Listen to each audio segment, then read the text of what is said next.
Bonjour à tous, c'est Antonin pour Agostinissime. Aujourd'hui on se retrouve sur le 5e épisode du Canap, épisode qu'on a déjà tourné il y a quelques semaines mais qui malheureusement n'a pas abouti parce que problème technique. Donc aujourd'hui j'ai le plaisir de recevoir Jules Lefebvre. Ça va Jules, la forme? Très bien. Tu vas te présenter vite fait pour les gens qui te connaissent pas? Ouais, carrément. Donc moi c'est Jules Lefebvre, j'ai 16 ans, bientôt 17. Je fais de la trottinette freestyle à Caen, voilà, donc j'habite du coup à Caen. Moi je suis professionnel et je suis sponsorisé par 3 marques de trottinettes, donc Triad Scooter, OAS Components et CDK Scooter Shop, voilà. Et puis ça fait bientôt 6 ans que je roule, voilà. Du coup, t'as 16 ans donc t'as commencé à 10 piges. Ouais, 11, ouais. Bientôt 6 ans que j'en fais. D'accord, c'est bientôt 6 ans, donc t'as commencé à 11 ans. Enfin, à quel moment tu t'es dit à 11 ans je vais commencer la trotte? En fait, c'est super jeune 11 ans pour commencer. Ouais, alors en fait c'est pas très compliqué. Quand j'étais plus jeune, j'ai fait du hockey sur glace pendant 10 ans. Et ceux qui habitent à Caen savent très bien où est la patinoire, donc elle est juste à côté du skatepark. Et donc en fait pour rentrer chez moi, je devais passer par le skatepark. Donc moi en passant, chaque fois je regardais, tu sais, je passe et tu reviens et tout. Et je passais et puis je voyais des gars qui faisaient du skate, de la trotte et tout. Il y avait déjà de la trotte à l'époque? Il y avait déjà Jérémy Paris et tout qui faisait un petit peu de trotte. Que je les voyais faire un peu de trotte et tout. Et moi du coup j'ai dit à mes parents, tiens, ce serait cool que j'aille au skatepark et tout. Moi j'avais un skate à l'époque. Du coup j'y suis allé en skate. Mes parents ils m'emmenaient genre les samedis, genre sur des plages de 1 heure à peu près. Et puis voilà, donc des fois je faisais du skate, des fois je faisais aussi du roller parce que avec voilà. T'as fait du roller? Aussi un petit peu, ouais, mais parce que tu sais c'est un peu pareil que le hockey. Pouce rouge. Non mais c'est du roller quand je descendais une rampe et tout. Ouais, et du coup quand j'étais au skatepark, je voyais des mecs qui faisaient de la trotte, dont du coup Jérémy Paris, et puis d'autres mecs mais qui ont totalement arrêté maintenant. Et moi du coup ça m'a donné envie de faire de la trotte, de les voir et tout, donc du coup j'ai demandé à mes parents de m'acheter une trotte. Donc j'ai eu une trotte et puis après je m'y suis mis. Mais du coup quand t'as commencé la trotte, c'était vraiment le début où ça commençait à être populaire ou c'était déjà bien populaire avant que tu commences? Non, alors en fait quand j'ai commencé c'était la période juste avant la grosse période de boom, tu vois. Donc ça devait être 1 ou 2 ans avant. Ok. Donc j'ai commencé avant la période de boom. Voilà. Donc quand il y a eu la grosse période où tout le monde parlait des trottinettes, où il y a eu des invasions et tout, enfin invasions aussi. J'avais l'image dans ma tête. Les hordes de trottinettes qui arrivent sur le skatepark. D'accord.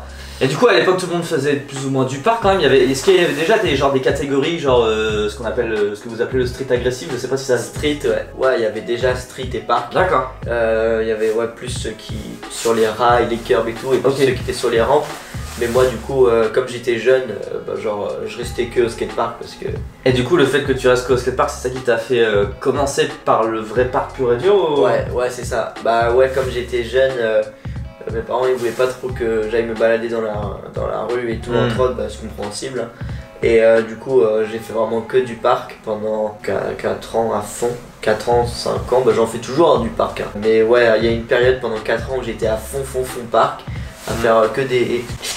Enfin voilà quoi, que plein de... Oui mais regarde, dans ce skatepark de Caen t'aurais pu aussi faire du curb et du rail parce qu'il y en avait déjà. Ouais, mais le curb et le rail, je sais pas. En fait, tu sais que j'ai appris tard à sauter sur un rail et tout. Okay. Genre au bout de 3 ans de trotte, je commençais à apprendre à sauter sur les rails. En même temps, si t'as commencé à 11-12 ans, on mettra une photo ici de Jules à 11-12 ans. C'est vrai que t'avais peut-être pas non plus au niveau de la force dans les bras pour commencer à faire des trucs de ouf sur des curbs ou des rails. Enfin, je sais pas. Aussi, ouais. Nous, comme on tu vois, quand on va sur une funbox, tu te fais quand même plus ou moins aller sur la funbox. T'as pas vraiment à tirer énormément. Donc peut-être aussi que par rapport à l'âge, t'avais... Ouais, je sais pas trop. C'est peut-être ça. Mais non, au début, j'étais pas du tout attiré par le curb et le rail. Parce que mes idoles, ils faisaient que du parc. C'était des Australiens. Et les Australiens, je pense que même vous au BMX, c'est que de la les Australiens, ils sont grosse rampe et tout.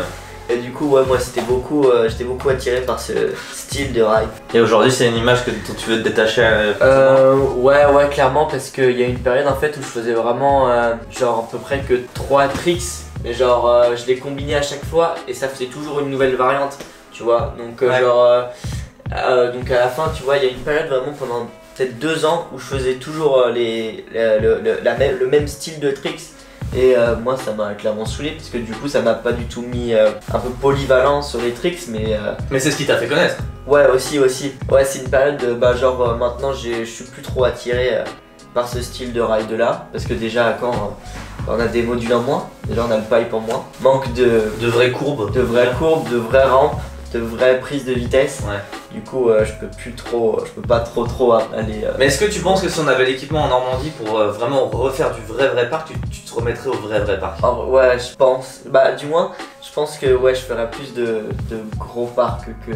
Mais c'est là où je trouve que toi et d'autres riders comme Jérémy, vous avez vachement de mérite parce qu'avec l'équipement assez pourri qu'on a dans la région, à l'époque où vous avez commencé, parce que maintenant il y a plusieurs skateparks qui se ont fait qui sont quand même un peu mieux que celui de Caen, ouais. Mais à l'époque il y avait quasiment que Caen ou que des skateparks en bois et tout. Vous avez réussi à carrément progresser, à devenir ultra chaud sur un skatepark de merde. Donc je trouve que ça vaut ce que ça vaut, mais je trouve que c'est par rapport à d'autres gars qui ont des skateparks de ouf et qui progressent pas beaucoup, tu vois. Ouais. On sent que du coup vous avez eu la motive et la hargne, tu vois, de se lancer sur des trucs pour progresser malgré le skatepark. Donc c'est pas une question, mais bravo. Merci. Vous pouvez applaudir dans les commentaires. C'est ce que les gens disent beaucoup aussi, que bah du coup nous on n'a pas vraiment de gros skateparks. Mais quand du moins on a des modules un peu pourris, et quand on arrive dans les plus gros skateparks, on arrive quand même à se démerder. Ouais.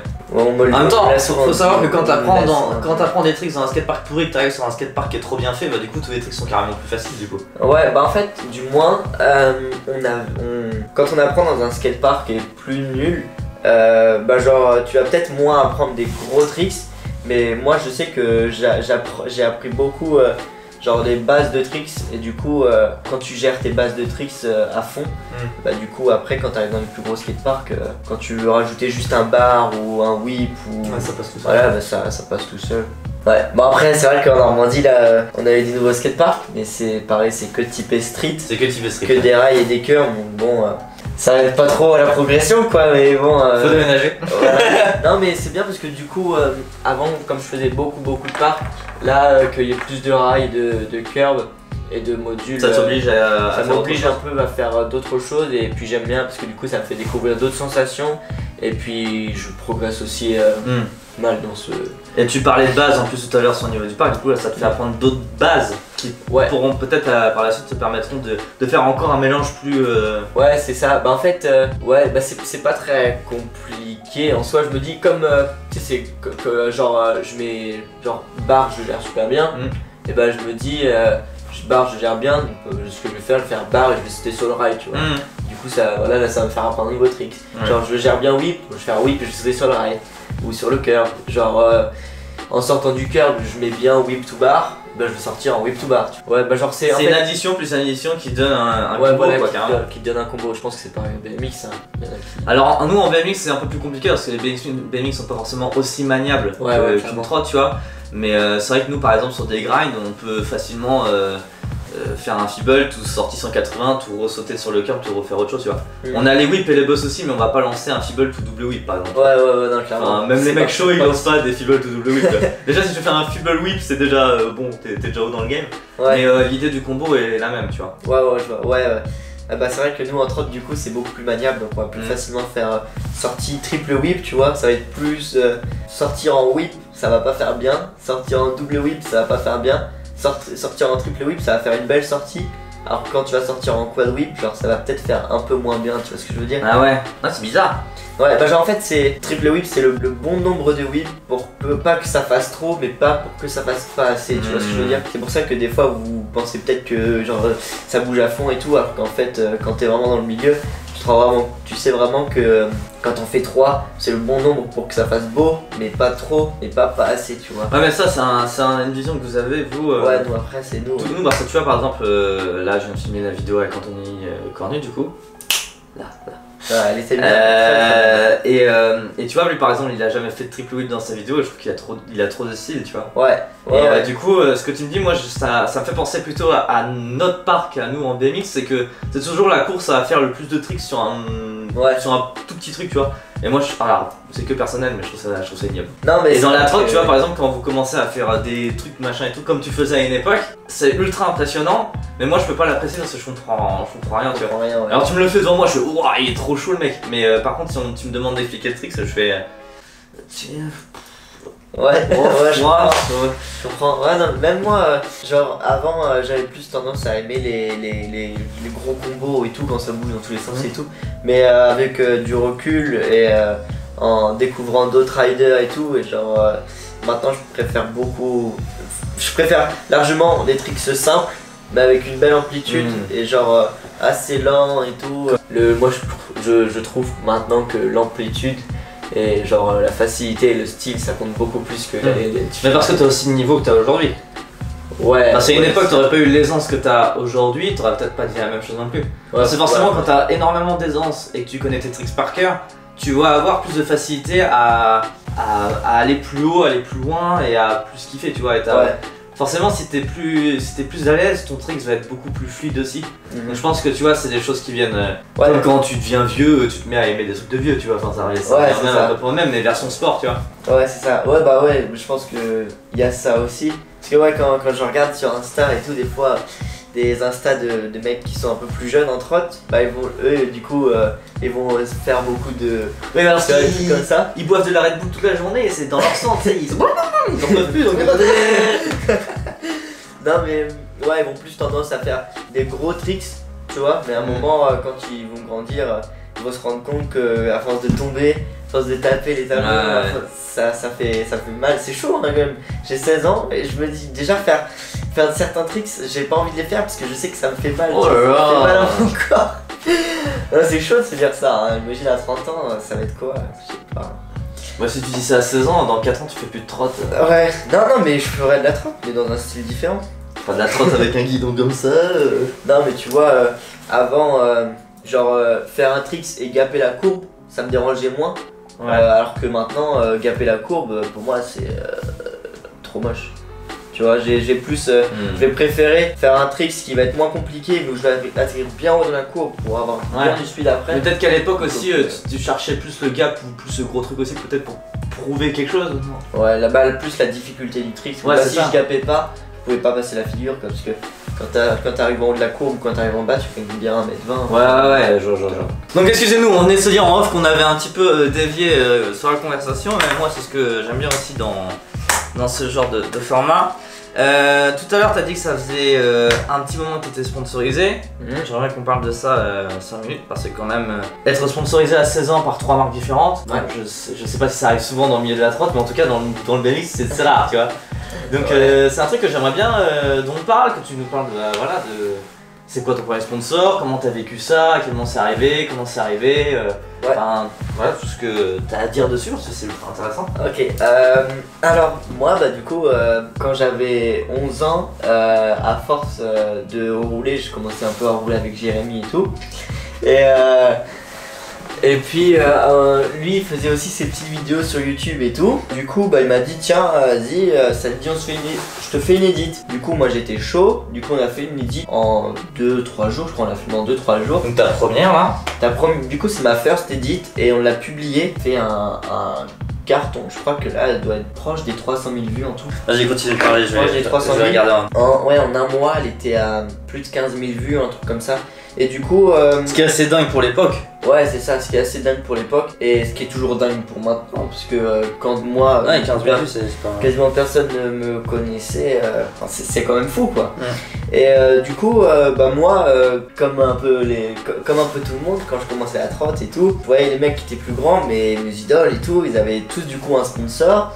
Et moi aussi tu vois, je voulais aussi un jour avoir des sponsors et tout, avoir les avantages qu'ils bénéficiaient et tout. Du coup on m'a toujours dit ouais faut que t'attendes que le sponsor il vienne à toi et tout, sauf que moi clairement j'avais pas envie d'attendre, tu vois. Je me disais ouais là je viens de sortir ma vidéo.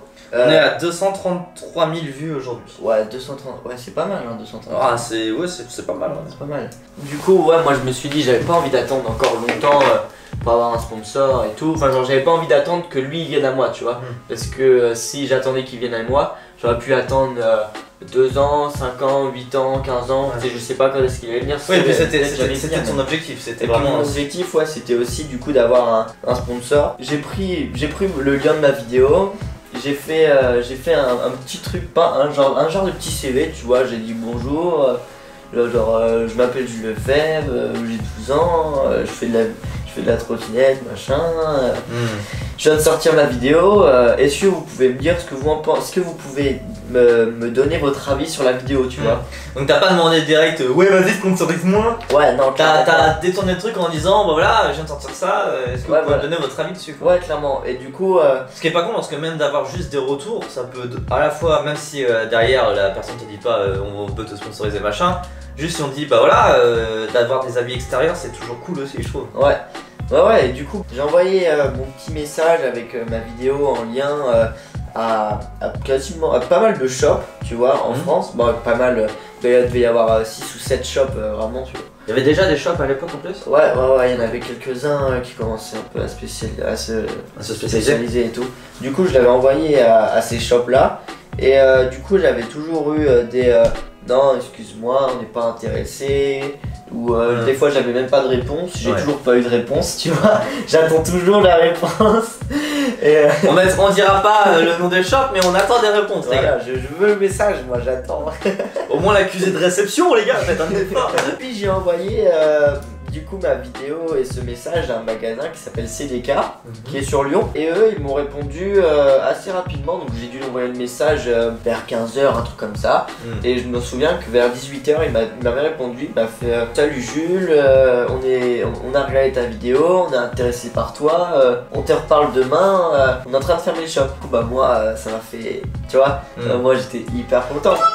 Ouais, j'étais super content parce que bah c'était peut-être une opportunité, enfin du moins j'avais peut-être une chance de rentrer. Et est-ce que quand t'as envoyé le message, tu t'es dit ça peut le faire? Ou est-ce que t'as envoyé juste le message en mode bon j'ai rien, de toute façon j'ai rien à perdre? Mais est-ce que à l'époque tu disais, est-ce que tu pensais à l'époque avoir quand même une chance d'être pris quelque part? Alors peut-être que t'en avais pas conscience à l'époque, mais inconsciemment peut-être. Honnêtement, en plus j'ai hésité à le faire parce que je me suis dit, imagine j'envoie le message et personne me répond et genre je progresse encore et j'ai toujours pas de sponsor, du coup je continue de demander, ça fait le mec qui force, tu vois. Ouais. Et du coup je me suis dit vas-y, je sais pas si je le fais et tout, mais je me suis dit quand même fais-le, tu vois. Genre je sais pas, mon Insta m'a dit tiens bah vas-y envoie le message, tu vois, et tu vois ce que ça fait, ce que ça donne, et puis de toute façon les marques, les magasins, ils allaient pas être à m'insulter en me disant oh tu veux pas, moi pas de message et tout. Enfin, Au pire ça fait une vue de gagner quoi. Ouais c'est ça. Non mais tu vois, ils allaient pas être désagréables avec moi et tout, puis je me suis dit vas-y je suis jeune et tout, voilà. Ouais. Mais quand du coup j'ai envoyé le message à CDK, quand eux ils m'ont répondu positivement, ça m'a fait hyper plaisir et du coup ils m'ont envoyé le message, le lendemain ils m'ont recontacté d'eux-mêmes. T'as pas dormi de la nuit, etc. Non, si j'ai Tu regardais tes mails toutes les 5 minutes. Non, j'étais super content. Je les avais contactés du coup par Messenger sur Facebook. Ils m'ont dit bah écoute, nous on recherche un rider qui est dans une autre ville que Lyon parce que nos riders sont principalement Lyon et tout. Puis en plus t'es jeune et tout, tu te débrouilles bien, enfin bref. Je serais intéressé par toi et qu'est-ce que t'en dirais de si c'est ça, machin, si on pouvait faire ça et tout. Du coup bah moi ça m'a intéressé, puis moi j'ai dit oui directement, tu vois, j'ai dit ouais direct. Donc je suis rentré chez eux. Alors et juste pour refaire un point, CDK c'est bien un shop, c'est pas une marque de trotte ni de fringues, c'est juste un shop. Donc du coup à l'époque t'étais sponsorisé par le magasin mais pas par une marque en direct. Ouais c'est ça, donc du coup le matos que tu recevais c'était quoi? C'était un matos un peu de toutes les marques?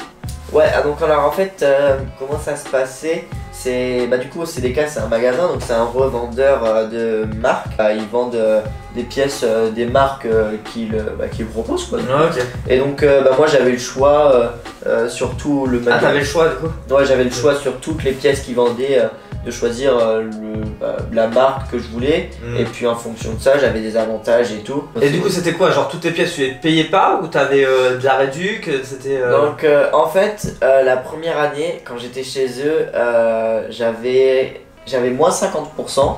Ok, est-ce Moins que c'est déjà 50%. très bien pour une première année? Ouais, et surtout, bah ouais, moins 50%, c'est pas mal parce que du coup, quand je regarde, du coup, avec le temps, les marques elles donnent plus que des moins 20 ou moins 30%, tu vois. Bah, du coup, en parallèle, quand je suis rentré chez eux, je me suis mis aussi à faire quelques vidéos sur YouTube. Ça m'a aussi fait beaucoup évoluer, et au bout de un an et demi que j'étais chez eux, je les appelle un jour pour leur demander si je peux commander une barre et tout. Et ils me disent, bon, ok, Jules, il faut qu'on te parle d'un truc. La barre, on va pas te la faire payer, on va te l'envoyer. Et maintenant, on va plus te faire payer tes pièces parce que tu vas rentrer dans la team pro et tout. Parce que du coup, il y avait deux teams, il y avait la team pro et la team amateur. Flow, ouais, je sais pas. Flow, amateur, voilà, c'est ça. Et donc en amateur, tu payais tes pièces, et en pro, tu payais plus tes pièces. Ça, c'est un truc, tu vois, par exemple, nous dans les BMX Shop, je crois pas qu'il y ait de statut de pro ou pas en fait. Ouais.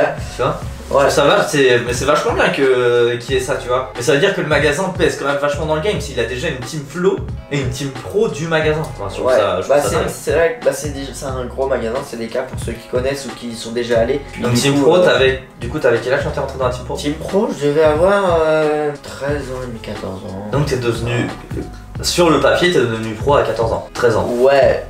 Après, pour moi, je l'étais pas parce que pour moi, pour être professionnel, faut être dans une marque, mais en catégorie professionnelle. Tu vois. Ouais, je vois. Là, c'était un magasin, donc ça comptait un peu moins. Non, mais ce qui est déjà très bien. Enfin, il y a déjà plein de gars qui auraient rêvé d'avoir ce statut-là à l'époque. Ouais. Puis des trottinettes, ça coûte cher. Hein. Genre, ça peut monter à 500, 600, 700, 800 euros même. Les trottinettes, bon, pas 800 balles.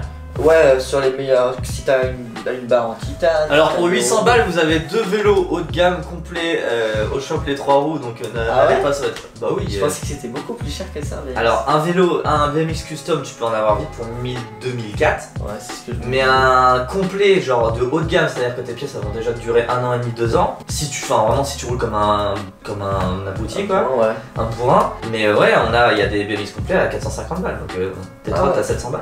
On s'éloigne du sujet, on parlait du sponsoring. Ouais, et donc du coup là on était sur CDK. Ok, c'est ça, ouais. Et du coup après. Et donc ensuite au bout de 1 an, pareil, quand j'étais en pro team dans le shop, et bah du coup je suis rentré dans une première marque en flow qui s'appelle Mad Gear, voilà. Donc c'est pour ceux qui font de la trotte, ils connaissent forcément, c'est une marque.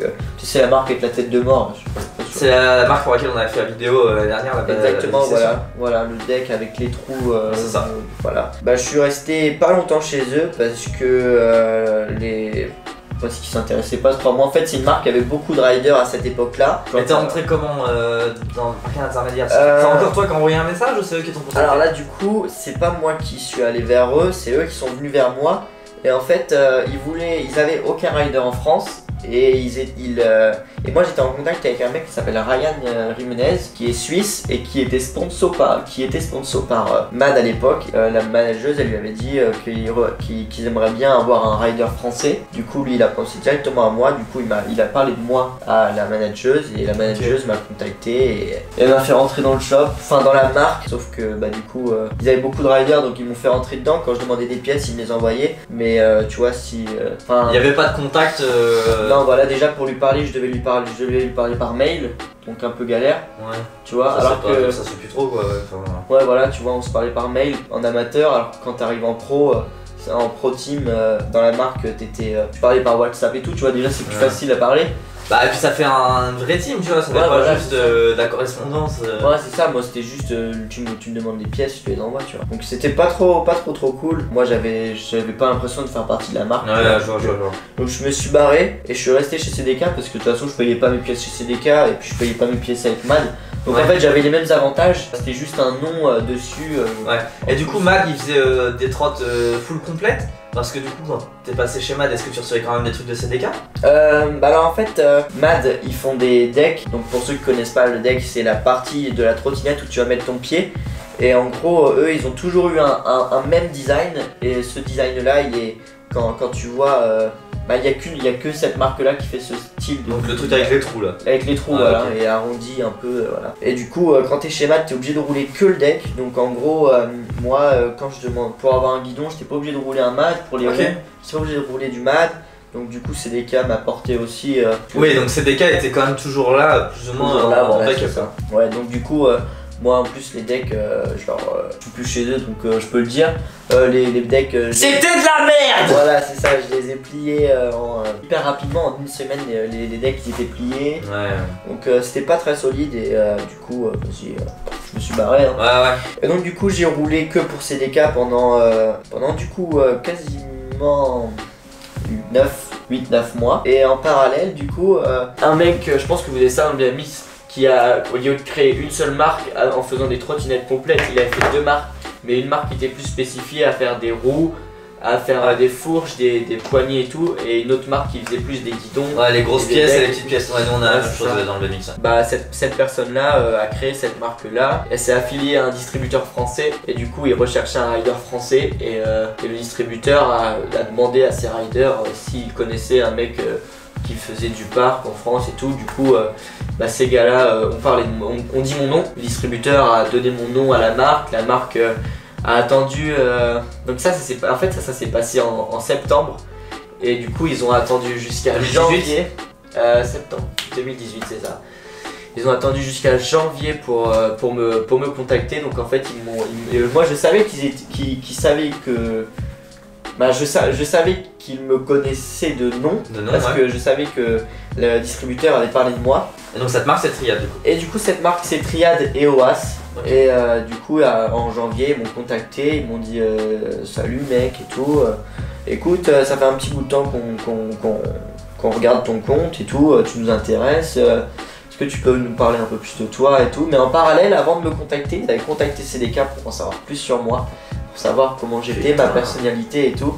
Donc en fait ils avaient fait leur enquête derrière et puis... Et là je suis en train de me poser une question, ça fait pas chier, enfin tu vois quand c'est pas des trucs comme ça, est-ce que c'est des cas à un moment donné ils disent pas putain ils sont en train de nous voler notre... Enfin entre guillemets de nous voler notre rider ou... Ouais non clairement pas parce que... Attends comment expliquer? Parce que est-ce que du coup c'est des cas ça leur permet de vendre plus de triades et de trucs comme ça aussi, du coup ça leur permet plus de c'est ça. Ouais c'est ça, donc en fait pour poser le décor CDK ne travaillait pas du tout avec ce distributeur à l'époque. Ok. Et donc du coup CDK ayant vu la marque arriver sans savoir qu'ils étaient intéressés par moi, CDK a géré avec le distributeur pour faire rentrer du Triad et du OAS. Et donc en parallèle, quand Triad et OAS savaient que CDK vendait les pièces de la marque, et bah du coup Triad a contacté CDK donc pour et c'est là que t'es arrivé sur le tapis entre voilà. Et en fait comme Triad et CDK travaillaient déjà ensemble, et bah du coup il n'y a pas eu de vous me piquez mon rider. Ouais ok. Non mais ça aurait pu ouais. toi. Ouais non du coup non. Et après c'est vrai qu'avec du recul se dire que du coup là pendant genre un bon 5 mois ils ont mené l'enquête et tout, c'est qu'ils étaient vraiment intéressés par toi quoi, donc c'est ouais puis surtout de se dire que sans le savoir les gens peuvent s'interroger sur toi, tu vois. C'est là où faut que tu fasses tout le temps attention à ton image et tout, parce que du coup s'ils vont demander à une personne avec qui tu t'es pas trop bien entendu comment ça va, et là du coup ça peut te niquer totalement ton coup, donc c'est pour ça que aussi derrière bien sûr derrière il y a une image à garder, tu vois. Et du coup t'es sponsorisé en pro. Ouais c'est ça, étant encore mineur ils me rémunèrent pas, donc j'ai pas de salaire tous les mois et tout, mais je suis considéré comme pro parce qu'ils me payent mes trips, ils me payent toutes mes pièces. Quand je leur demande si je peux aller à un contest, ils vont m'envoyer là-bas. J'ai les mêmes avantages qu'un pro, je suis juste pas. Et du coup, quand t'as fait le FIS cette année, t'étais déjà sponsorisé? Ouais c'est ça. Donc le FIS, le FIS, ça a beaucoup bougé l'année précédente au niveau de la trotte. Donc du coup, les riders australiens de la marque ont décidé de venir au FIS cette année. Donc du coup, on avait fait un trip en équipe un peu. Donc du coup on s'est tous retrouvés un petit peu là-bas pour le contest et chose qui était super bien. On a fini tous les 3 en finale au FIS, donc sur plus de 60 riders, on était tous les 3 dans le top 12. Comme eux ils sont australiens, ils sont pas beaucoup en France, tu vois, je les avais jamais vus, et donc passer une semaine complète avec eux, ça leur a... Ils ont aussi du coup appris à me connaître. Ouais, ça crée des liens, il y a eu une confiance en plus, donc c'est toujours bénéfique pour le futur, tu vois. Ouais, bien sûr. Donc c'est bien. Moi j'espère qu'il y aura d'autres trips comme ça, mais il y en a déjà quelques-uns qui sont en train de se planifier, donc c'est nickel. Ok. Du coup on a commencé à parler de la compète, on va continuer là-dessus. Donc du coup là t'as fait le FIS cette année, t'étais en pro. Ça fait quelques années du coup que maintenant tu commences à faire des contests en pro. Du coup ton premier contest tu l'as fait à 13 ans, c'est ce qu'on disait tout à l'heure plus ou moins. Ouais c'est ça, 13 Et ans. du coup moi je voulais savoir comment un petit gars de 13 ans, enfin comment au niveau de la gestion du stress quand tu arrives sur un contest avec des pros, t'as 13 ans, ça fait peut-être 1 ou 2 ans que t'es même pas sponsorisé, que tu découvres encore pas mal de choses tu vois quand t'as 13 ans. Du coup je voulais que tu me racontes un peu ton expérience par rapport au contest, de à quand t'as commencé et comment tu vois ça maintenant, la différence quoi. Ouais, bon, alors du coup, juste pour expliquer, je suis rentré chez CDK, j'avais 12 ans, ok. Et CDK, tous les ans, organise une compétition qu'ils appellent le CDK Infest, donc ça se passe en novembre. Et du coup, l'année, au bout d'un an, au bout d'un an chez CDK, je me suis rendu à Lyon pour la compétition qui se passait au skatepark de Gerland. Et donc du coup, j'étais toujours en team amateur chez CDK. Mais CDK voulait que je fasse la compétition en pro. Et donc du coup c'était l'une de mes premières compétitions en plus. Parce que comme j'étais assez jeune, je me déplaçais pas pour les compétitions et tout. Donc c'était vraiment l'une de mes premières compétitions. Et puis avant le CDK Infest, où du coup je devais le faire en professionnel, j'avais fait genre peut-être 2 compétitions dans ma vie. Et c'était vraiment en amateur tu vois. Et puis encore des compétitions, c'était l'Urban Space, tu vois. Non, c'était vraiment des petites compétitions de village que j'avais fait avant. J'avais jamais vraiment fait de vraies compètes. J'y suis allé et première année, du coup, je me retrouve contre des mecs. Cette année-là, ils avaient fait vraiment un vrai truc parce qu'ils avaient ramené des gros riders d'Angleterre. D'Espagne, de Suisse et tout. Et dans ces riders là, il y avait qui est maintenant le vice-champion du monde, Dante Hutchinson. Il y avait aussi des mecs qui sont trop chauds, genre en street et tout, Luis Guerra, genre Valérien de Moraes en Suisse. Voilà, c'est des bons noms dans la trotte, tu vois. Et du coup, moi j'étais contre ces gars-là, donc à 13 ans j'avais un peu de pression, j'avais un peu peur, tu vois. Et eux ils avaient quel âge? Ils étaient dans la même tranche d'âge que toi? Alors eux, ils avaient un peu. C'est genre. Moi j'avais 13 ans, il devait avoir à peu près entre 16 et 20. Ouais quand même déjà. Entre 16 et 20. Donc t'étais vraiment le plus jeune. Un des plus jeunes. Le plus jeune, ouais, clairement. D'accord. Voilà, et puis en plus de ça, il y avait les mecs de la team Blunt. Tu connais la marque Blunt. Et ben en gros la team Blunt c'est l'une des meilleures. C'est des mecs qui sont vraiment chauds et en gros du coup moi j'avais pas mal de stress mais tu vois je me suis pas dégonflé, j'ai fait mes petits trucs, il y avait une partie ball donc moi je me lançais dans le ball, je faisais mes tricks dans le ball et tous les tricks que je faisais c'était peut-être pas des trucs hyper compliqués mais tout ce que je faisais ça passait, j'ai mis tous mes tricks. Et puis j'avais fini sur une bonne place quand même, bon pas sur le podium parce que voilà. Bien sûr, ouais. Mais pour une première compète et tout, j'avais fait une bonne place, genre en bol j'avais fait un truc comme 5ème, un truc comme ça. C'est quand même fou de se dire que tu avais fait 2 petites compètes entre guillemets de village et que ta première vraie compète t'étais déjà en pro contre des mecs qui faisaient de la trotte depuis déjà beaucoup d'années. Ouais, c'est ouf de se dire ça en fait. Ouais, et surtout de se dire que t'es pas arrivé dernier et que t'es arrivé à un bon classement par rapport à ton niveau et à ton âge de l'époque quoi. Ouais. Enfin, je trouve ça fou. Ouais, Tiens, je te sers la main. Merci beaucoup, ça me fait plaisir. C'est vrai que c'était intimidant, mais c'était super bien parce que du coup comme j'étais jeune, les pros, comme les mecs que j'ai pu dire, ils venaient vers moi, ils m'encourageaient, ils étaient là à me pousser et tout, et ils étaient vraiment cool, tu vois, bonne ambiance, c'était pas compétition. Puis c'était pas les championnats du monde hein, quoi, donc tranquille. Les mecs ils étaient là, ils m'encourageaient et tout, donc c'était bien. Et du coup un an après, pareil j'y suis retourné et donc j'avais aussi du coup pas mal progressé, j'avais grandi, j'avais pris un peu j'avais pris en musculature et tout, du coup j'avais fait des tricks qui étaient beaucoup plus durs. Genre l'année précédente, la première année je faisais peut-être juste un bris whip. Et ben l'année d'après je suis arrivé, je faisais bris triple whip, tu vois. D'accord. Et donc du coup j'avais quand même pas mal pris et tout, et en niveau. Et du coup et à cette époque là t'étais déjà connu? Ouais, je commençais, donc je pense que j'avais à peu près autour de 10K sur Insta. Quand j'ai revu ces mecs là, moi ils m'avaient pas vu pendant un an, du coup quand je suis arrivé et que je faisais mes tricks dans le bol, genre ils étaient choqués quoi. Et du coup ça leur a, du coup ça les a fait venir encore plus vers moi et ça m'a poussé encore plus parce que quand t'as des mecs, c'est comme si toi en BMX t'avais Brandon Begin ou Courage Adams qui venait te dire trop frais ce que tu fais. Putain, ouais c'est cool, tu vois, ça te donne une motivation ça m'a grave motivé. Et puis ça m'a fait bouger encore plus au niveau trot. Et puis bah maintenant, à force de voir ces mecs-là en compétition, je suis contre eux, tu vois. Mais quand j'étais plus petit, mon objectif c'était, avant de faire des compétitions, de les rencontrer et de peut-être un jour rouler contre eux. Et puis maintenant je roule contre eux et puis je m'entends bien avec eux. Et puis aussi du coup, comme ils sont pas forcément français, ça m'a aussi du coup donné une motivation pour apprendre l'anglais. Parce que quand j'étais plus jeune, quand j'avais 12-13 ans, je savais pas du tout aligner une phrase, tu vois, en anglais. Et moi je me suis dit, dans ma tête, je me suis dit putain, un jour dans ma vie, je veux réussir à les connaître, à parler avec eux et tout, tu vois. Donc du coup c'est ça qui m'a motivé aussi à côté pour l'anglais, c'est ça qui m'a motivé aussi à...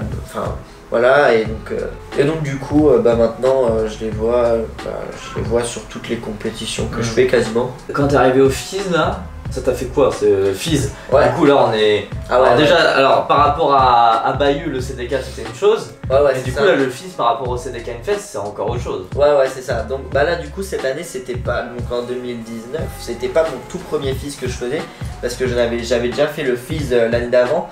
Sauf que je m'étais totalement chié et tout. Ouais, donc on va pas en parler. Donc voilà, et du coup, là cette année, mon objectif c'était juste de passer les semi-finales. Donc pour ceux qui ne savent pas, au FIS, t'as qualification, semi-finale, finale. Donc qualification, ils vont prendre tous les riders qui sont inscrits. Semi-finale, ils vont en prendre que 25. En qualification, il y avait combien de riders en tout qui étaient inscrits? Alors là, cette année, il y avait 64 riders professionnels qui s'étaient inscrits en professionnel. En professionnel? Professionnel, ouais, en pro. Du coup, 64 riders pro, sachant que pour arriver en demi-finale, ils en qualifient que 25. Donc on passe de 65 à 25.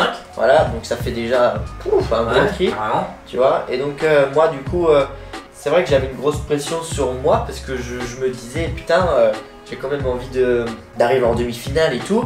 Donc moi, les qualifications, j'avais une pression, tu vois. Ok. Puis sur 65 riders, je crois que je passais un truc comme 44, un truc comme ça. Ouais. Donc j'avais le temps stressé, tu vois, j'ai attendu peut-être 3 heures avant de passer. Et donc du coup, je fais mon premier run, je fais mon deuxième run, ça se passe nickel. Je fais des tricks avec une bonne amplitude. Je me loupe juste sur un seul tricks à mon deuxième run, mais sinon tout était bien passé, tu vois. Et puis du coup j'attends les résultats et tout, et je vois que j'ai été qualifié 15ème, j'ai fini 15ème sur 64, donc j'ai trouvé ça ouf, tu vois. Et du coup j'étais qualifié en demi-finale, et donc en demi-finale, donc là petite pression en plus, parce que t'as les télés. Alors à la fois t'avais plus la pression parce que t'étais qualifié, t'avais réussi. Ouais, et mon objectif était atteint. Mais à la fois du coup il y a un autre stress qui arrive qui est totalement différent. Ouais voilà, c'est ça, il y a un autre stress qui arrive parce que du coup en demi-finale t'as déjà les télés, t'as déjà les... Donc là les gens te voient quoi. Donc les si tu te foires, tout le monde te voit te foirer quoi. C'est ça. Donc du coup petit stress en plus. Mais tu vois, je me suis pas vraiment dégonflé, j'ai fait mon run et j'ai fini combien? 11ème, et ils ont qualifié 12, et du coup j'ai fini 11ème en demi-finale, donc j'ai été qualifié en finale, donc mon objectif était plus qu'atteint. Attends, il y avait 12, vous étiez 12 en demi-finale? Non, on était 25 en demi-finale, ils ont qualifié que 12 pour les finales. D'accord. Ok, c'est trop pour moi. Voilà, et donc en gros, en demi-finale, mon run, j'ai fini 11ème, donc j'ai été jusqu'en finale, et là en finale, grosse pression en plus, enfin du moins, la pression était avant la compétition, parce que pendant la compétition, j'ai eu vraiment zéro stress. Okay. Je vais t'expliquer pourquoi après. Mais donc du coup en gros la compétition elle se passait, genre ça devait être la finale, et je crois que c'était vendredi soir, genre vers 19h, un truc comme ça, 18-19h, et tout le monde du coup était au courant que c'était les finales. Du coup quand c'est les finales, tout le monde vient. Déjà t'avais les télés, t'avais les lives YouTube, les lives Facebook en plus, t'avais les commentateurs derrière, et puis t'avais les tribunes qui étaient pleins à craquer. Donc ceux qui sont sur Montpellier ou qui y sont déjà allés, ils voient peut-être comment ça se passe. Donc ça se passe sur les rives de l'Aise, et t'as un côté et t'as l'autre côté, et vraiment c'était plein à craquer, tu vois. Et donc au final, quand tu vois tout le monde arriver, la musique arriver et tout, le speaker commence à chauffer, c'est pas les bonnes specs, ça fait un petit stress quoi, ça fait un petit stress. Et du coup moi je me suis dit, une fois que les trainings étaient passés, je me suis dit écoute Jules, ton objectif il est plus qu'atteint. Là maintenant t'as plus rien à prouver. C'est du plus quoi. T'as plus rien à prouver, c'est ça. Parce que en compétition normale, genre dans les compétitions un peu comme le CDK Infest, en général du coup il y a beaucoup de riders français. En général je suis pas, du moins j'arrivais pas du coup dans le haut du classement parce que voilà, j'avais jamais vraiment fait de bonne place avant et là du coup être qualifié 11ème et surtout savoir que là du coup avec du coup 3 autres français, on est vraiment 3 riders qui finissent pas souvent en haut du classement et c'était plus d'autres mecs qui finissent tout le temps en haut du classement et là du coup on était vraiment bien devant eux. Enfin du moins on était pas bien mais on était devant. Non et puis le truc c'est que vous êtes retrouvés 3 français dans le top avec d'autres gars qui sont les meilleurs mondiaux quoi quasiment. Ouais c'est ça, ouais parce que du coup dans les 12 nous on était 3 français, donc derrière il y avait des américains, les anglais, les australiens. Oui donc vous les avez fumés concrètement. Non du coup là nous on était contre eux tu vois, et tous les autres français, et du coup on était, on est 3 français à avoir fini du coup devant tous les autres français. C'était aussi une victoire parce que du coup en compétition classique, genre moi j'arrivais jamais vraiment au top parce que du coup j'avais toujours cette pression ou quoi. Mais là du coup cette année j'avais pas du tout fait attention, j'avais pas du tout fait gaffe aux autres riders, j'avais vraiment juste pensé à moi et à faire mes tricks. Et là du coup en faisant que ça j'ai réussi à finir du coup dans le haut au niveau des français. Du coup ça m'a fait super plaisir. Donc ça c'était un deuxième objectif un peu atteint. Et puis du coup en finale zéro pression, mes objectifs étaient atteints, j'avais que du plaisir. Et puis déjà quand t'arrives, t'as l'introduction, il te présente, du coup t'es en ligne, t'as les caméras devant toi et là t'as le speaker qui fait en 12ème, donc là qualifié 11ème. Voilà, on vous présente machin, et du coup là c'est cool parce que tu sais t'as les gens qui encouragent derrière et tout, ça te fait une motivation. Et puis tu sais c'est des périodes que je voyais tout le temps sur les lives que je regardais de chez moi. Si j'étais à leur place. Voilà, et là du coup là j'étais à cette place là, du coup ça m'a fait hyper plaisir. Et puis du coup le fait que vous soyez pas beaucoup de français sur le FIS, du coup le public de Montpellier c'est quand même un public français. Ouais. Donc il y a dû avoir aussi un encouragement du public du fait que vous soyez français par rapport aux Américains, tu vois. C'est un peu chauvin de faire ça, mais non mais ouais c'est vrai qu'aussi du coup en soi il n'y a pas de personnes qui vont se faire plus encourager que, enfin il n'y a pas de personnes qui vont se faire totalement laisser par le public, tu vois. Oui bien sûr. Les 12 ils vont se faire encourager à fond. Bon après c'est sûr que mais l'énergie va pas être la même. Il y a toujours, ouais voilà c'est ça, il y a toujours des noms qui ressortent plus. Donc ceux qui finissent, ceux qui font les étapes mondiaux et tout sont quand même un peu connus, bien sûr. Donc ils vont être plus quand même. Mais c'est vrai qu'en général t'es super bien encouragé et du coup la compétition ça s'est super bien passé parce que du coup déjà avant de passer ton run, pendant qu'il y a le mec qui passe juste avant toi, t'as les mecs qui viennent en télé, enfin t'as les mecs qui gèrent les télés qui viennent devant, ils font bon alors tu pars d'où, comme ça on voit pour les télés, pour les caméras. C'est tout un autre aspect que c'est ça, c'est vraiment une autre vision de la compétition que j'avais jamais vue. Et donc c'est vrai que c'est super intéressant de voir ça. Et puis parce que du coup t'as plus l'impression que c'est un show qu'une compétition en fait. Ouais c'est ça. Parce que t'as les mecs qui viennent te voir et te font c'est une démo quoi. Tu pars par où et tu vas aller à peu près dans quel endroit sur le skatepark et tout. Donc puis en fait en plus ils te disent ça tu le sais pas mais ils te disent à partir de quel moment tu peux y aller, tu vois. T'as la caméra et derrière t'as le mec qui va te dire comme ça, et puis il va te dire et c'est bon maintenant tu peux y aller. Voilà, les commentateurs ils sont finis, enfin les anciens commentaires les jeux ont fini et tout machin. Tu peux y aller et tout, et du coup vraiment c'est hyper plaisant. Donc la finale du coup comme j'avais aucune pression et que tous mes runs étaient tous mes objectifs étaient atteints, j'ai fait mes runs. Malheureusement je suis tombé et du coup quand t'es en finale, quand tu tombes et du coup là t'es un peu foutu. Donc j'ai pas fait des runs de fou, mais c'est vrai que le fait d'être en finale en expérience c'était la plus belle expérience que j'ai eue clairement. Et du coup alors juste sur le point technique, mais est-ce que du coup tes runs de finale t'as fait exactement les mêmes tricks que sur tes qualifs ou tu t'es laissé plus de liberté en disant bah voilà je suis en finale, vas-y je teste et puis je vois ce qui passe? Alors bah du coup clairement comme nous on n'a pas des... Nous bah c'est pareil, là on revient sur le problème de skatepark. À Caen on n'a pas de gros modules, donc du coup là c'était vraiment que des tricks que je faisais jamais dans mon run, dans mes runs de qualification et de semi-finale. C'était que des tricks que je fais jamais, tu vois. Donc du coup j'avais pas une base de tricks hyper large, parce que y a plein de tricks que je sais pas faire ou des variantes que je savais pas faire. Et du coup mes 6 runs, donc qualification, demi-finale et finale, étaient similaires. En finale j'ai essayé de changer un peu, mais sauf que du coup je me suis un peu loupé, mais bref c'est pas trop grave. Mais du coup ouais, mes 3 runs étaient similaires au niveau des tricks. Et puis du coup ok. Un des derniers points qu'on va aborder, c'est ta popularité. Parce que quand même c'est un gros truc qui revient souvent quand on parle de Jules Lefebvre. Enfin, le simple fait de parler de Jules Lefebvre, ça prouve qu'à un moment donné le gars il est connu quand même un minimum. Du coup, t'as été quand même connu assez jeune grâce à Jérémy, du coup, quand il a fait ton edit. C'est pas pour rien qu'aujourd'hui elle est quasiment à 230 000 vues. Ouais. Mais du coup, c'est toujours la même question, le rapport à la popularité, le pro, etc. assez jeune. Enfin, comment t'as vécu ça? Comment aujourd'hui tu le vois? Parce que ça doit pas forcément être facile à 13 ans de se dire si je me refais reconnaître sur les skateparks dès que j'arrive ou des trucs comme ça, de se retrouver à signer des autographes, des machins et tout. Alors aujourd'hui t'as 16 ans, t'as peut-être un peu plus de recul sur ce truc là. Mais est-ce qu'à l'époque à 13 ans ou 14 ans t'avais... Enfin comment tu voyais ça quoi? Ouais, alors en fait, juste... alors dis-moi.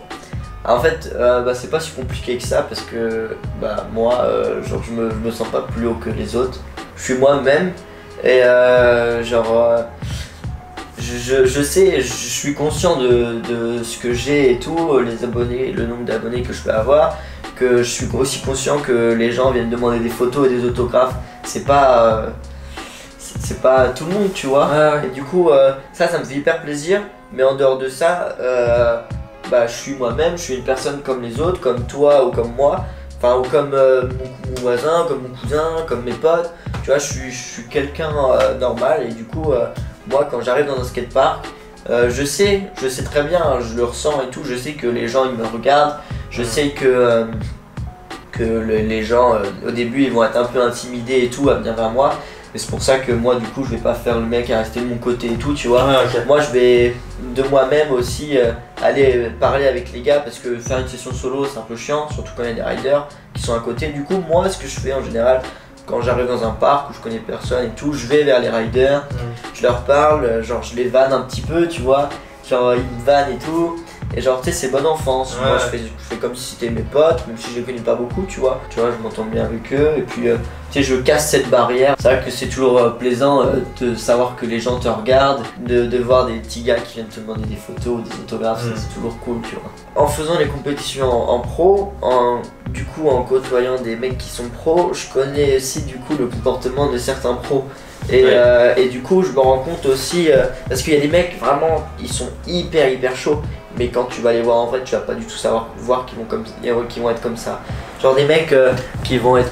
Tu vas leur demander une photo, ils vont être pas du tout agréables. Mais c'est des gars que j'admire pour leur niveau, pour leur personnalité. Ils sont à zéro, clairement. Donc tu veux pas reproduire ce truc? Non, clairement non. Et puis on a la chance aussi dans la trotte d'avoir des bonnes têtes, des mecs qui donnent une bonne image, des bons gars qui sont là avec les plus petits et tout. Et moi j'ai la chance du coup d'avoir rencontré aussi cette personne là du coup dès le CDK Fest, Dante Hutchinson, c'est un anglais du coup qui est vice-champion du monde.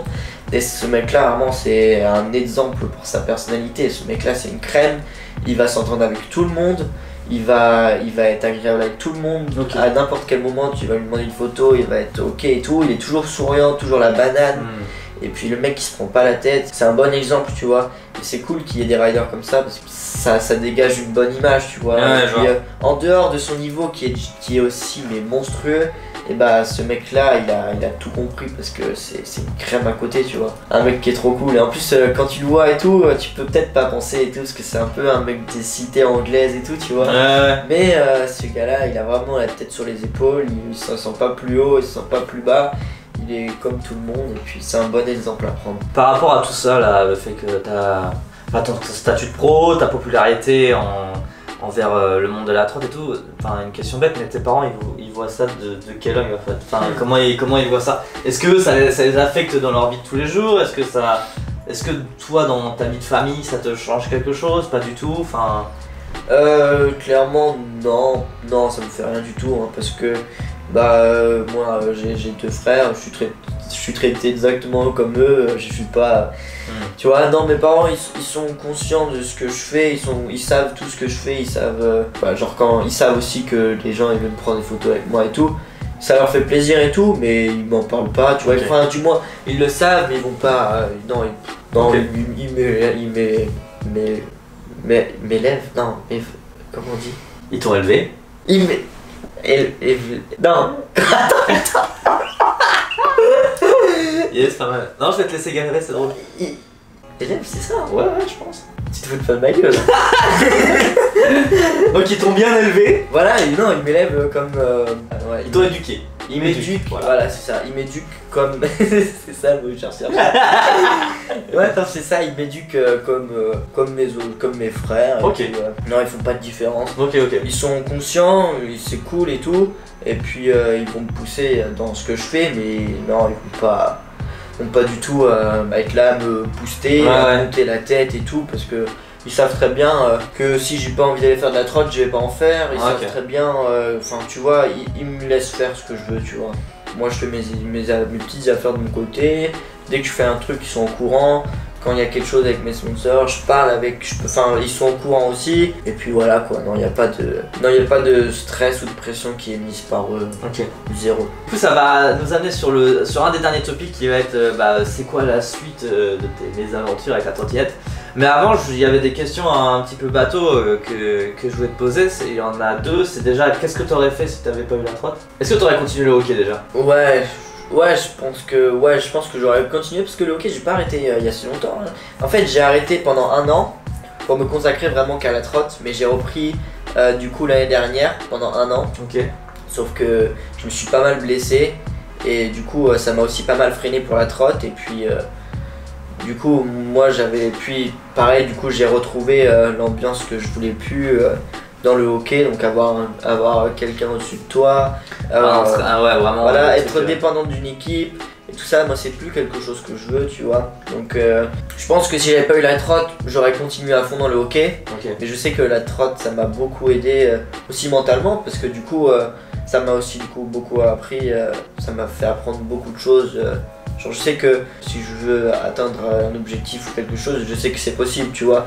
Et puis la trotte ça m'a aussi beaucoup aidé mentalement parce que du coup j'ai parlé avec des gens, j'ai appris à connaître des gens, j'ai appris à penser différemment, enfin du moins ça m'a beaucoup aidé là-haut. Et est-ce que le hockey quand même ça t'a amené des choses personnellement qui t'ont servi par exemple sur la trotte aussi? Clairement j'en ai aucune idée pour ça parce que quand je faisais du hockey je faisais ça avec plaisir et pas dans le but, tu vois. Enfin c'est vrai que gagner c'est bien hein, mais quand je fais une compétition en trotte je vais plus penser à me faire kiffer principalement plutôt que me dire ouais je veux gagner tu vois. Si je finis pas premier je fais la gueule, tu vois.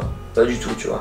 Genre je fais une compétition, je me fais plaisir et je vois où est-ce que j'arrive, tu vois. Si je finis pas dans les premiers, et bah écoute c'est pas grave, tu vois. Je finis où je finis et puis je garde le sourire et puis si je gagne pas la compétition, et moi au moins je sais que j'aurais gagné sur ma personne et sur l'image que j'aurais dégagée avec les personnes, parce que quand tu vas parler d'une personne que tu auras rencontrée ou quoi, tu vas peut-être plus penser à sa personne plutôt qu'à penser à son résultat, tu vois. Donc au moins les gens se souviendront plus facilement de comment je suis plutôt que de se souvenir principalement de ma place, tu vois, ou des places que je peux faire. D'accord. Donc même si je gagne pas forcément la compétition, je vais essayer de jouer beaucoup aussi sur ma personne, comment je suis, voilà. Et ça forcément c'est un truc que tu peux pas dégager dans le hockey par exemple. Ouais c'est ça, bah ouais, parce que du coup déjà t'es en équipe et puis la trotte et tous les sports freestyle un peu, c'est aussi, quand t'es en compétition c'est aussi beaucoup un show parce que t'as beaucoup de personnes qui vont être qui vont être totalement hors du milieu, qui vont venir regarder et tout. Et donc du coup, c'est vraiment différent du hockey. Parce que c'est le hockey, même les spectateurs du hockey sont plus ou moins dans le milieu quand même. Enfin, c'est des fans de hockey qui s'y connaissent quoi. Ouais, c'est ça. Et puis de toute façon, dans une équipe, vous êtes 20, donc c'est impossible de se démarquer des autres quand c'est dans une équipe de 20 quoi. C'est chaud, c'est chaud. Alors que là en trotte, t'es tout seul sur ta trotte quoi. Ouais, c'est ça. Et puis tu peux mettre l'ambiance à ta façon, tu peux sourire avec les gens, tu peux rigoler avec n'importe qui. Si les gens veulent venir te parler, ils viennent te parler facilement, tu vois. Ça va être plus facile aux gens de t'identifier plutôt que dans un sport collectif quand tu vas être dans une équipe. Le hockey, c'est un nom sur un maillot et puis. Ouais, c'est ça. C'est quoi la suite, mon cher Jules? Dans les années à venir, c'est quoi tes objectifs? Enfin, qu'est-ce qui va se passer pour la suite? Est-ce que tu continues ta chaîne YouTube? On en a pas parlé, mais parce que en soi, on n'a pas tellement de choses à dire. T'as commencé YouTube à la suite des vidéos avec Jérémy, du coup. Ouais. T'as fait ton petit truc, la sauce t'as apprise, etc. Ouais, c'est ça. Est-ce que YouTube ça affecte ta vision de la trotte aujourd'hui, ou est-ce que c'est vraiment un truc que tu mets à côté, que tu te fais de temps en temps juste pour te faire kiffer quoi? Ouais, alors du coup, YouTube, pour ceux qui font des vidéos, ils peuvent très bien le savoir. Faire une vidéo, ça prend énormément de temps, et que ça soit au filming et au montage, c'est aussi très compliqué d'avoir les bonnes idées de vidéo pour sortir un peu du cadre. Parce que en général, du moins pour la trotte, ça va être souvent les mêmes vidéos qui vont être présentées. Game of Scoot, Calling the Shot et une edit. Ouais, c'est ça. En gros, ou un setup à présenter. Ouais, c'est ça. Donc ouais, ça va être principalement des vidéos comme ça. Moi, vraiment, le YouTube, je mets pas du tout ça principalement comme une obligation et tout. Moi, quand j'ai une idée de vidéo, je la fais, je fais le montage, je la publie. Et puis c'est tout, voilà. Il y a une période où je voulais, enfin du moins, il y a toujours, je sais pas pourquoi, dans une année, il y a toujours 1 ou 2 mois où je me dis vas-y, tu sais quoi, je vais faire des vidéos à fond. Et genre là, en 2 semaines, je vais avoir 4 vidéos en préparation. Je vais avoir des vidéos à publier pendant 1 mois. Et puis après, je vais plus avoir rien. Tu vas me voir. Ouais, c'est ça. Après, je vais avoir une période pendant 4-5 mois où y a rien du tout. C'est pas du tout une obligation pour moi. Moi, je suis plus principalement sur Instagram. Mon obligation est plus principalement sur Instagram. Parce que sur Instagram, c'est facile de se faire connaître. Et puis, créer ta communauté. T'es plus proche de ta communauté sur Instagram parce que tu peux plus facilement leur parler et tout. Alors que sur YouTube, tu fais tes vidéos, mais tes abonnés, tu peux pas voir qui s'abonne à toi et tout. Donc c'est vrai que c'est vraiment différent. Et moi, je préfère Instagram, être au contact de mes abonnés, voir les commentaires, voir les likes, poster. Et puis c'est ça. Ouais, j'essaie plus principalement d'être rigoureux sur mes posts. Tu discutes sur Instagram avec les gens qui t'envoient des messages en DM, des trucs comme ça? Ou c'est un truc que tu fais pas trop parce que tu dois recevoir des tonnes et des tonnes de messages, j'imagine? Alors, c'est vrai que je reçois pas mal de messages, mais pas toujours intéressant, j'imagine? Non, c'est ça.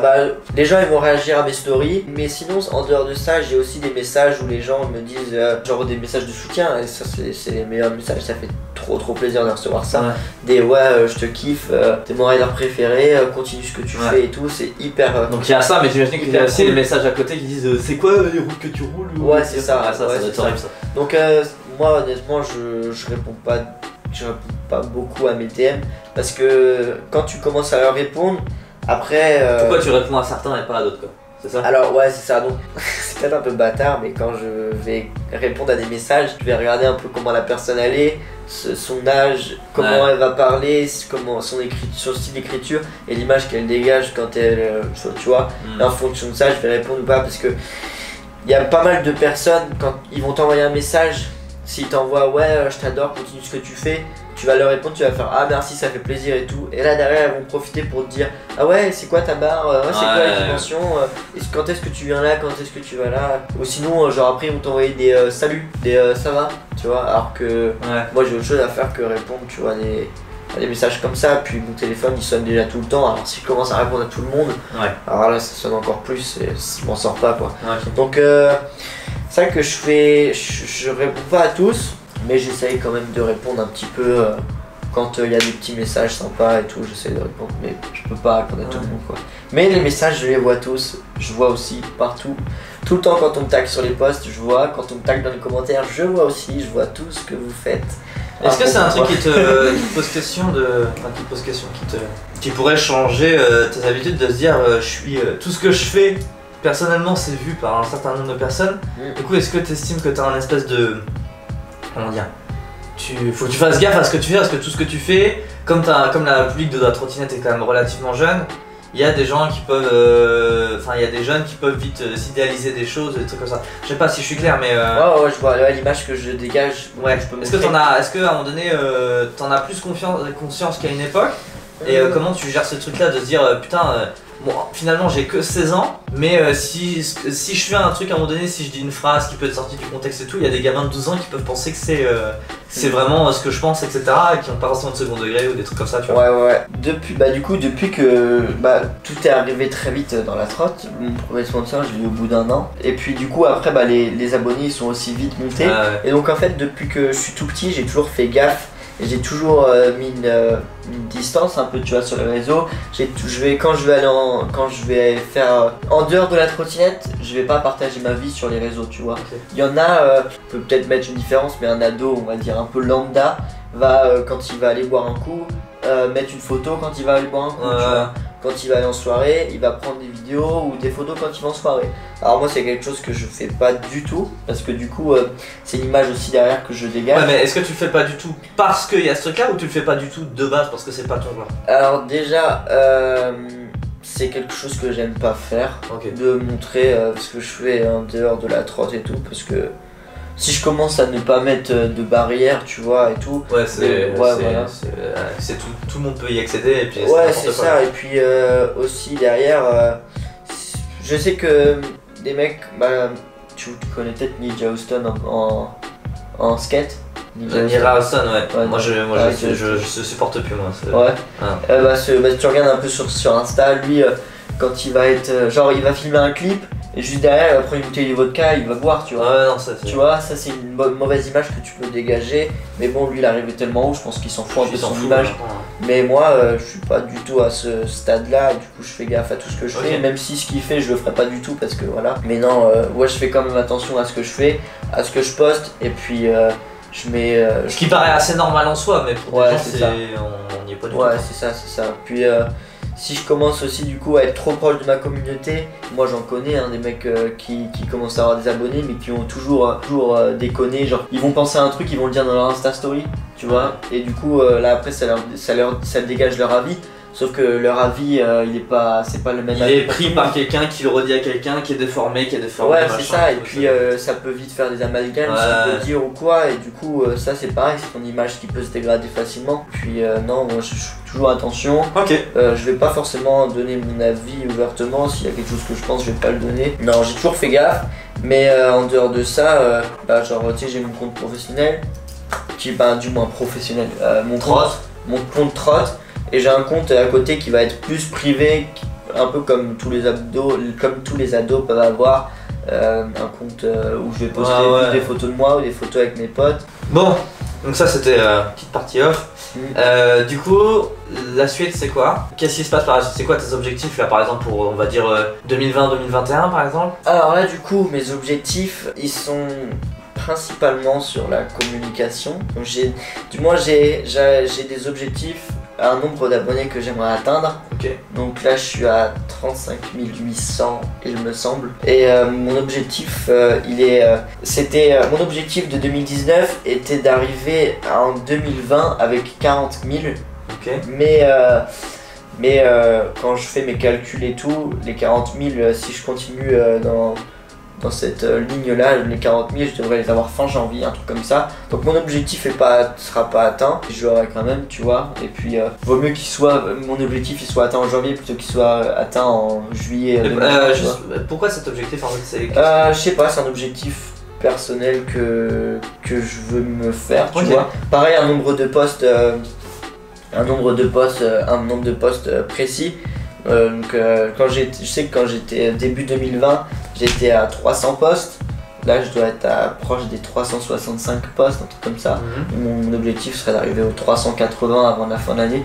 Tu vois, c'est pareil, c'est pour garder une régularité, pour que mes abonnés, genre ils voient toujours du contenu de moi et du coup quand tu postes à chaque fois tu gagnes des abonnés et du coup c'est ça qui me fait aussi gagner, tu vois. Mais je pourrais me donner un objectif d'arriver à 400 ou 450 posts, mais sauf que quand les gens ils voient un post tous les jours, les gens ça les gonfle.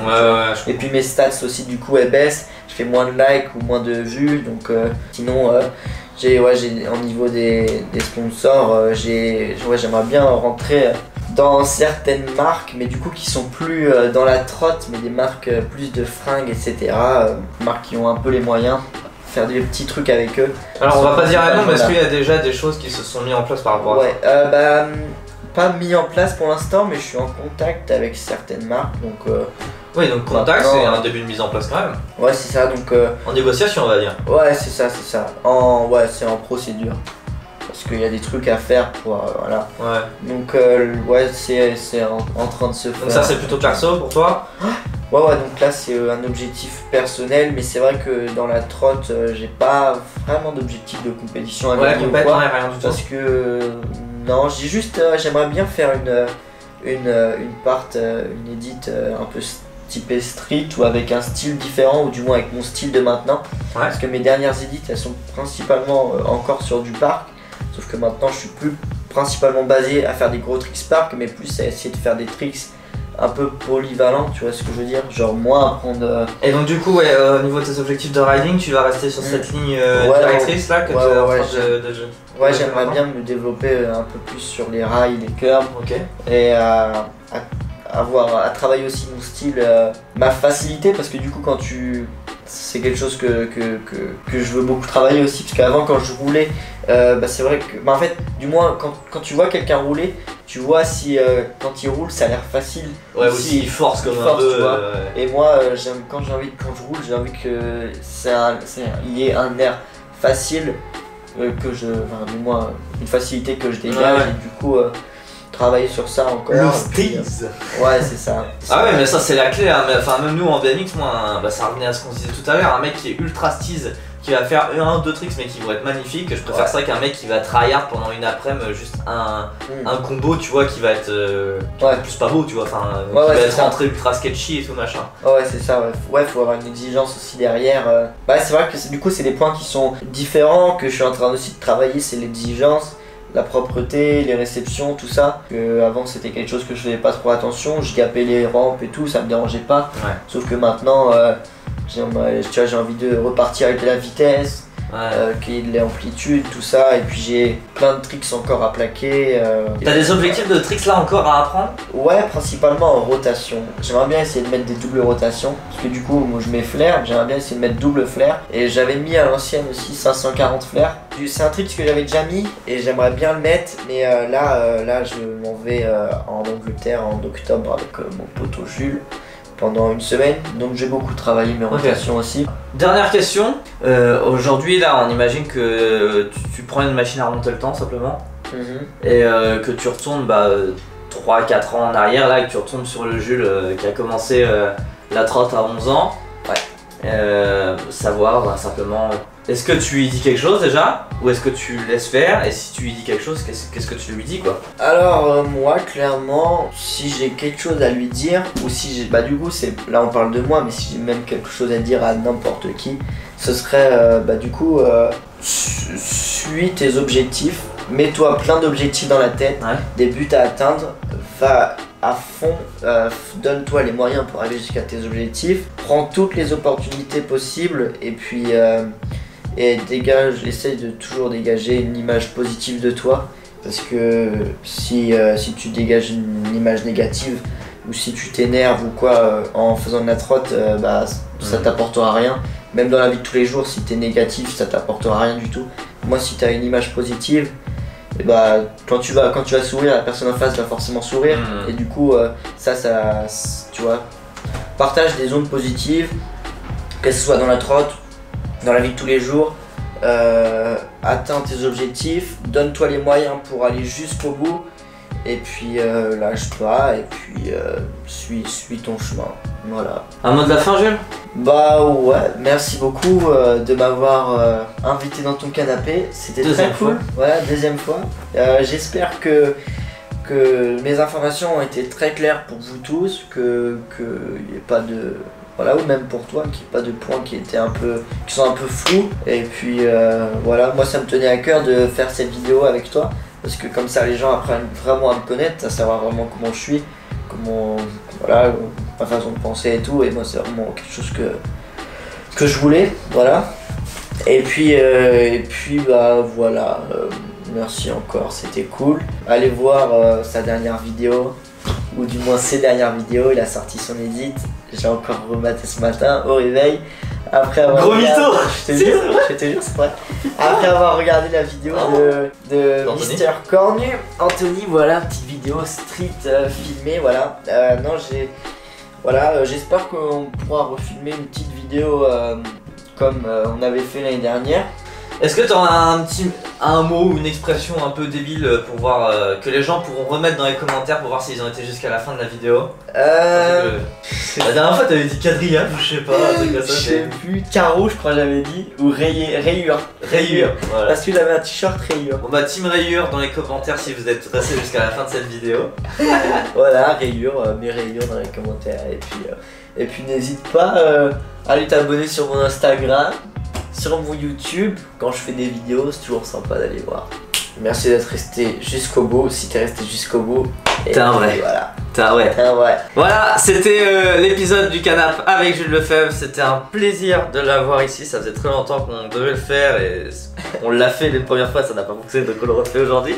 Donc c'était vraiment chouette. N'hésite pas à mettre un pouce bleu, un commentaire comme on t'a dit avec la team rayure. Et puis on se dit à la prochaine pour une prochaine vidéo. Salut, peace. Ciao.